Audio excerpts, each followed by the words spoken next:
Everyone wants to live an inspired life, yet so many people search for happiness following the footsteps of peers and taking advice from people who have different values and outcomes to which they're searching. There are people born into wealth, graduated from the best universities in the world, and there are people who have none of that and yet are living extraordinary lives full of fulfillment and reward. The purpose of this podcast is to share insights and strategies that allow you to question the status quo and think freely, so you can design your life and be who you want to be. We get one life. Time is our most valuable asset. I believe that when we're free and able to focus on meaningful work, we become better human beings. This is Always Free, and I'm your host, Jason Graystone. Welcome to the leading podcast for financial empowerment and wealth creation. Subscribe to this podcast so you don't miss an episode. You can connect with Jason on social media and subscribe to the Jason Graystone YouTube channel for weekly videos. Don't forget to also subscribe to the weekly newsletter to receive frequent educational content and action steps to help you design your life so you can be who you want to be. For news on all future events and updates, go to jasongraystone.com. Alright guys, welcome back to the podcast. This is episode 8 of the Always Free podcast, talking to you about wealth mindset, wealth accumulation, wealth acceleration, and wealth inspiration. And really, the podcast is designed to help you achieve an inspired life through financial independence. And I've had lots of great feedback about the other episodes, so if you haven't checked them out, go and check them out, and I'd love it if you could give us a rating and a review on iTunes so we can keep this thing at the top of the charts for as long as possible and spread the message far and wide. Now this week I just wanted to kick this thing off talking a little bit about mindset and kind of the actions that people take in life, and really deciding to go against the grain and having the courage to kind of go against what the norm is absolutely fundamental if you're to achieve financial independence. Because I can't tell you how many times I've been called, or I've had someone look at me with a raised eyebrow. Oh, isn't that risky? Or oh yeah, but you shouldn't. Should you be doing that? Should you be doing this? And really, I've had to endure a lot of that because most of my life I've been going against what most people are comfortable doing, and that's because I've said to you before, I want to be doing what the minority of people are doing, because obviously about 2% of the world's population control 90% of the world's wealth. I want to do what the majority aren't doing. And I was thinking about I saw something from Gary Vee earlier this week. Now, there's lots I don't agree with, on Gary Vee's values. I have some disagreements with some of his values, which is fine. Obviously, everyone's got different values. But this one, he kind of hit right on the nail on the head. And it was kind of about, going against what other people think to, move 3 steps forward in your own life. And it reminded me of a story, because there's lots and lots of people out there who try and get into stuff because they see someone else having success at it, right? So trading is a big one. I'm a trader. I've been trading for many years now, and trading is it's glamorized all over the media and social media, and the sharks are picking up on it, and these get-rich-quick scammers are picking up on it, and it's kind of glamorized, and that's a prime one for people wanting to get into it.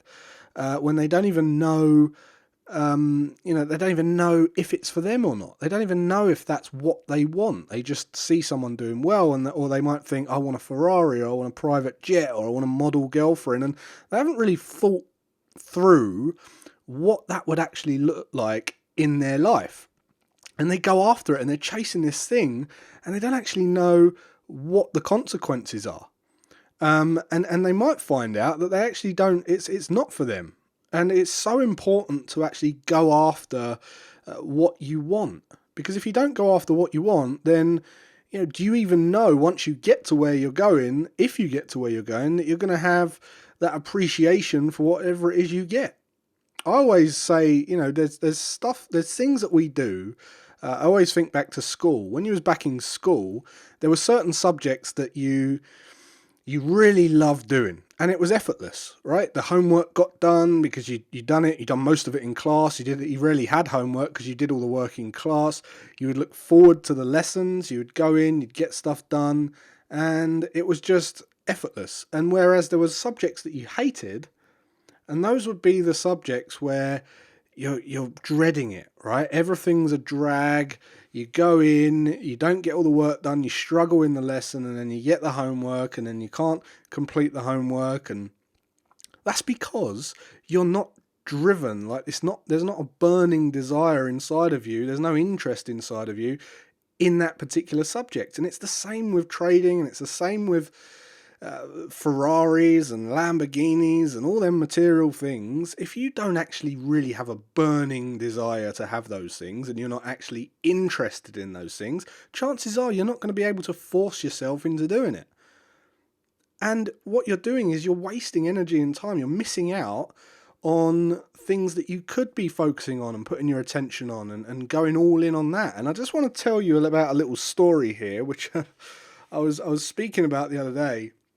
And it's kind of a good example of when we do this, right? So I want to take you back to 2014, I think it was.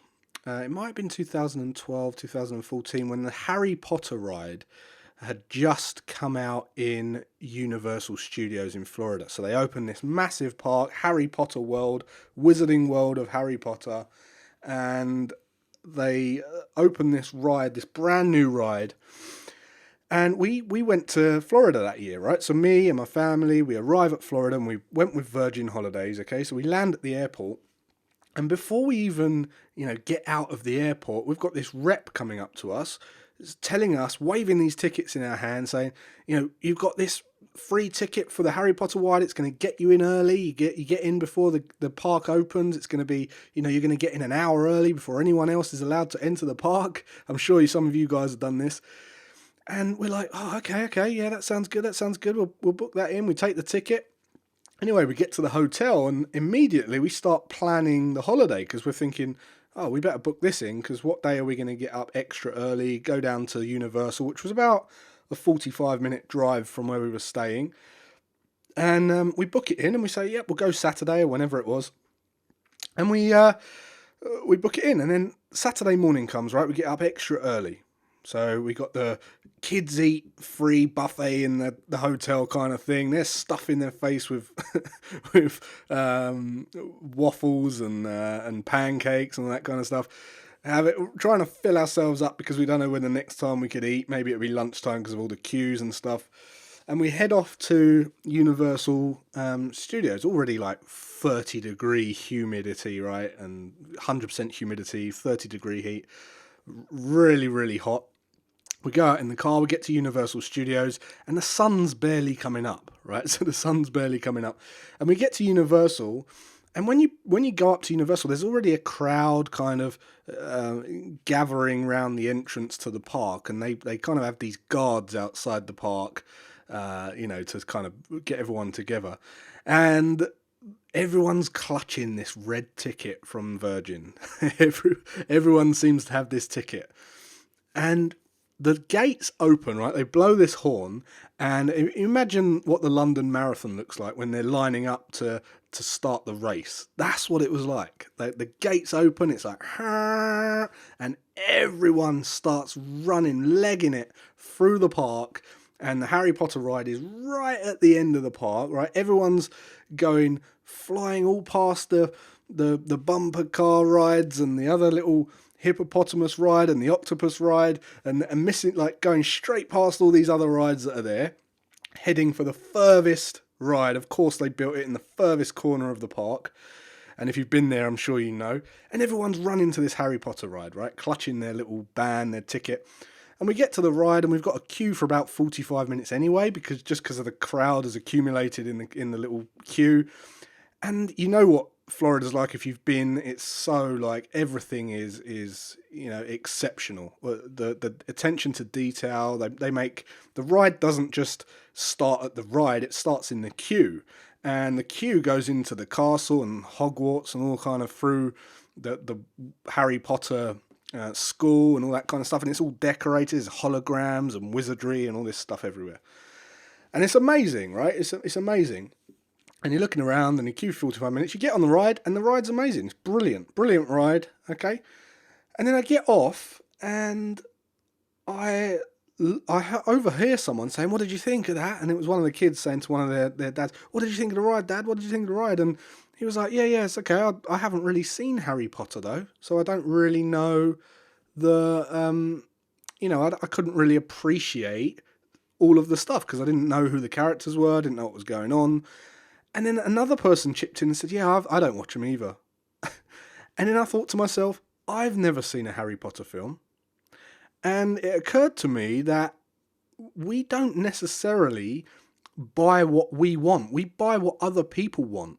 We want what other people want. So there's this scarcity, this fear of missing out, and assumption that we want to go on a ride or get something or achieve something that we think other people want to achieve.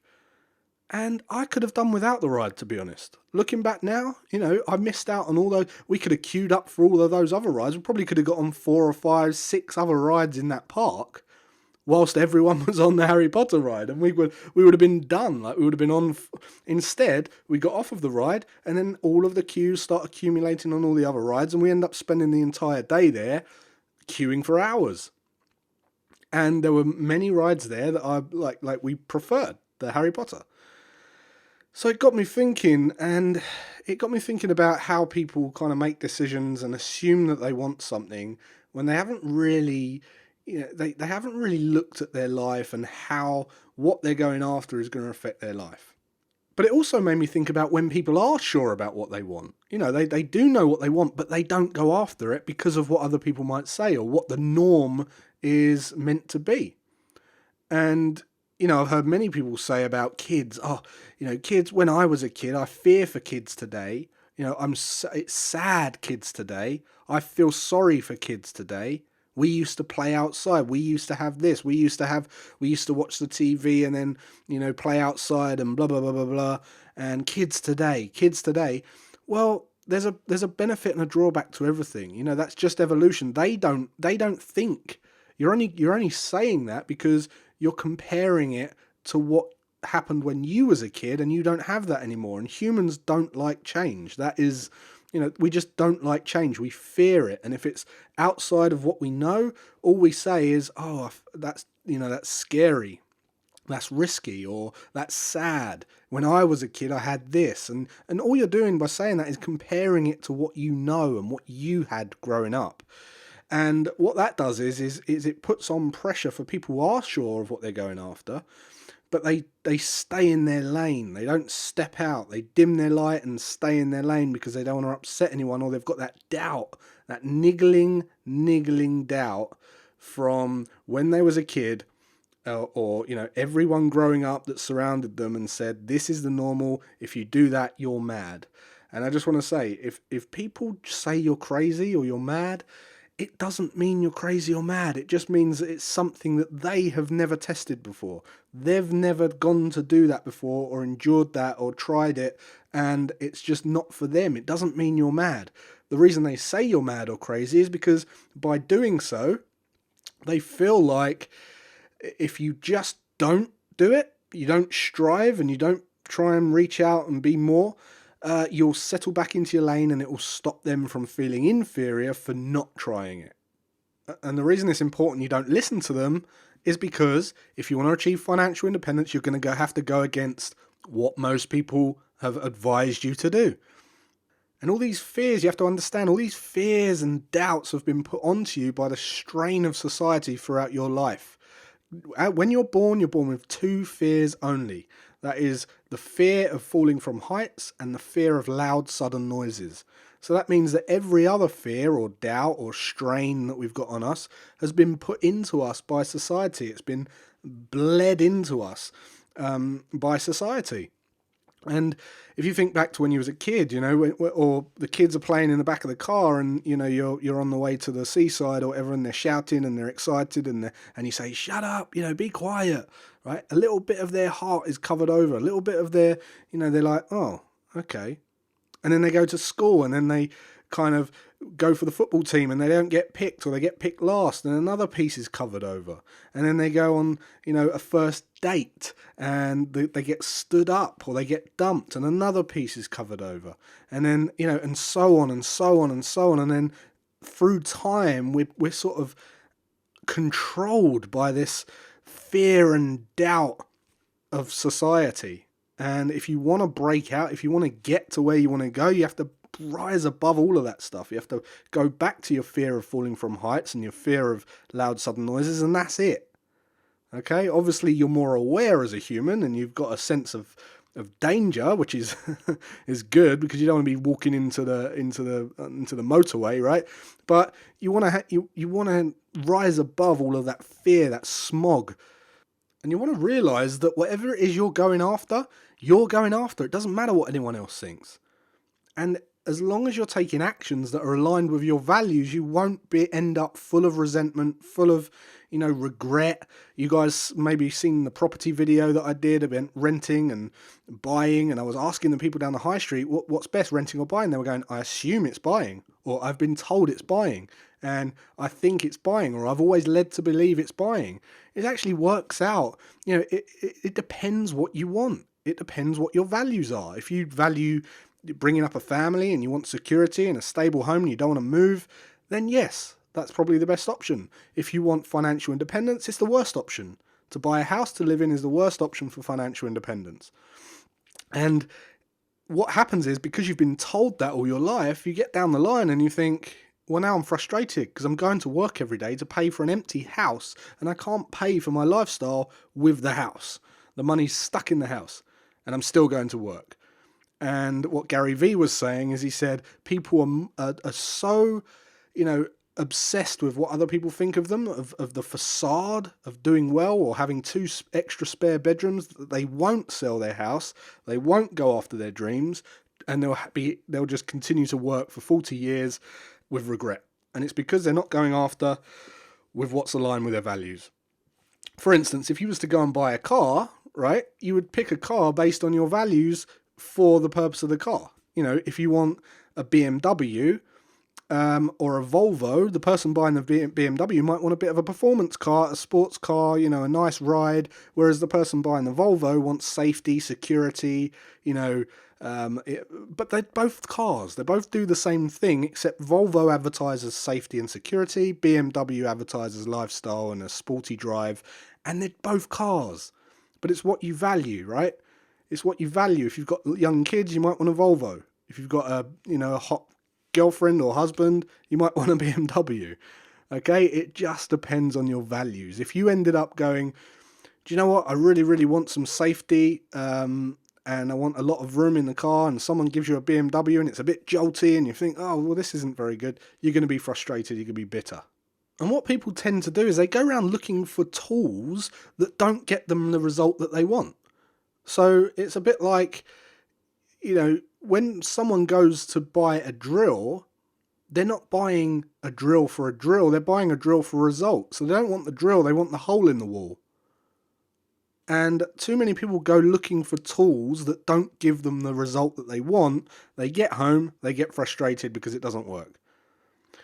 So I've really drilled in on this episode, because each week you're learning new strategies, and you're gonna have conversations with people. You're gonna come up against people and they're gonna go, oh, you're listening to this podcast, oh, what are they telling you to do on there? Oh, you got to do that. Oh, that's risky. Oh, I wouldn't do that. Oh, well, surely it's best to do this. Oh, that sounds like gambling. Oh, he sounds like a crook, right? He sounds like a con man. And you're gonna have these conversations, I promise you.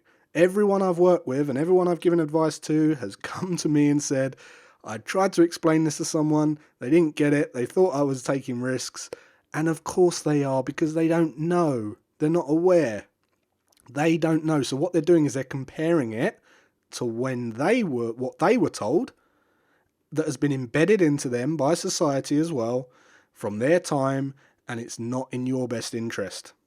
So just remember that. Okay. So just to finish off, guys, I'm going to give you a couple of strategies here, and I've had lots of great feedback about the last week's episode about the accounts, the automation, and getting the accounts open. I've had so many people write to me and say, I've already opened the accounts, I've named the accounts, they're going. It's coming up for the first of the month. The first transaction is going to take place. It's going to get automated into the 3 accounts, which is amazing. That's going to change your life.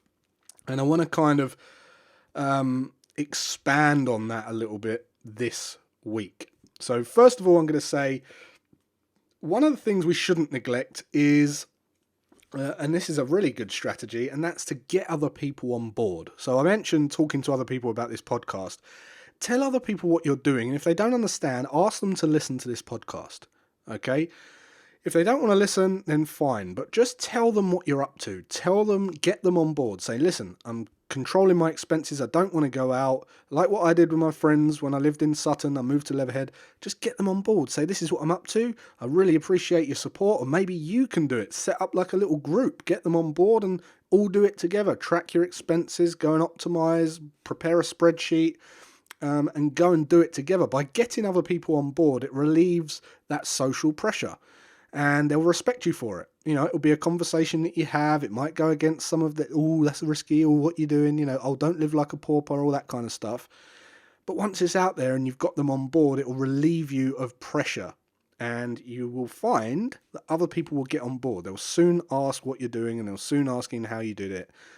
So get them on board. That's very, very powerful. Don't underestimate the power of that.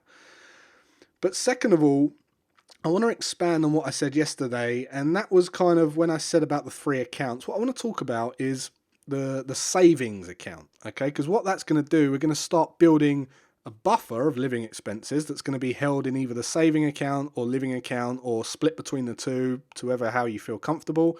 And you want always have about 3 to 6 months living expenses in there, okay?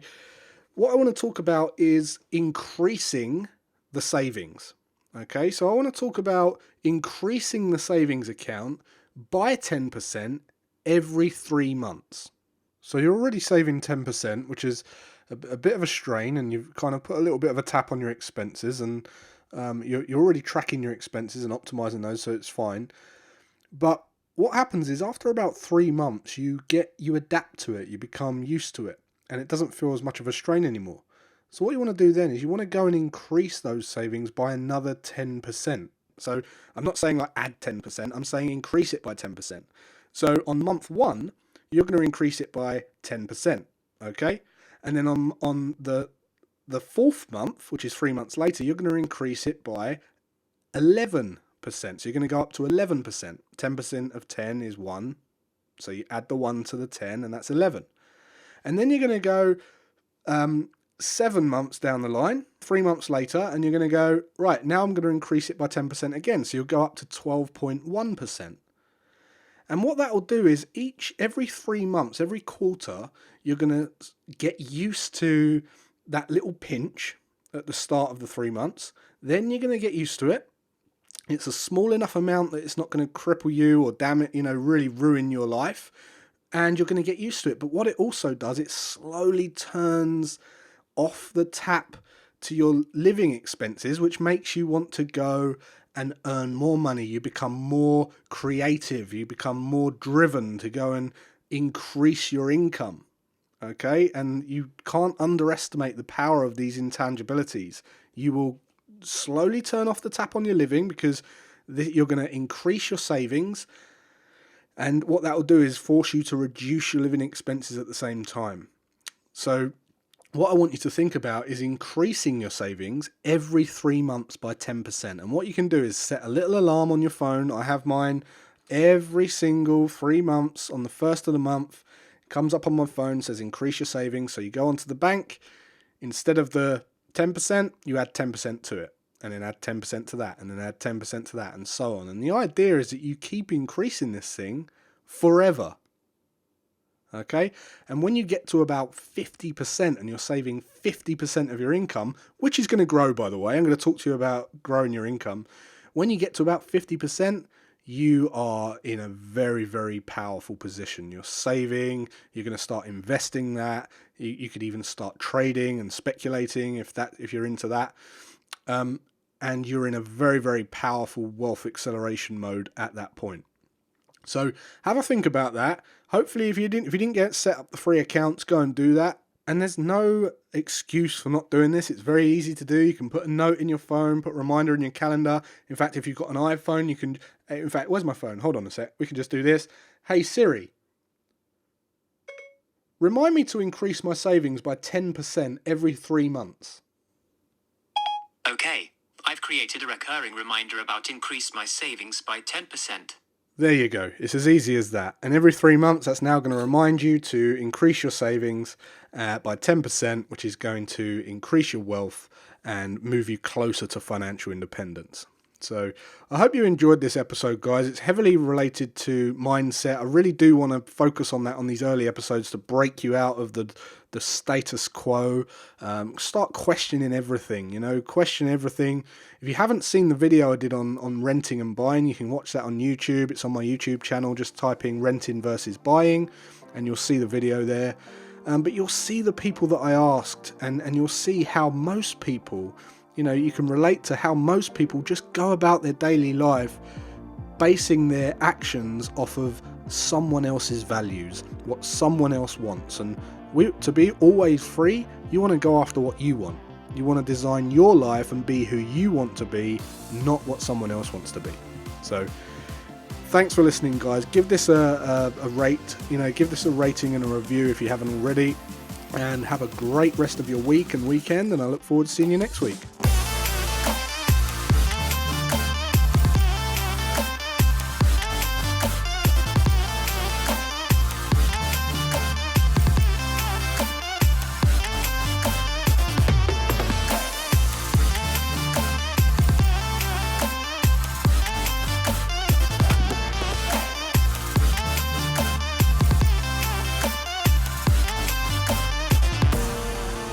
Subscribe to this podcast so you don't miss an episode.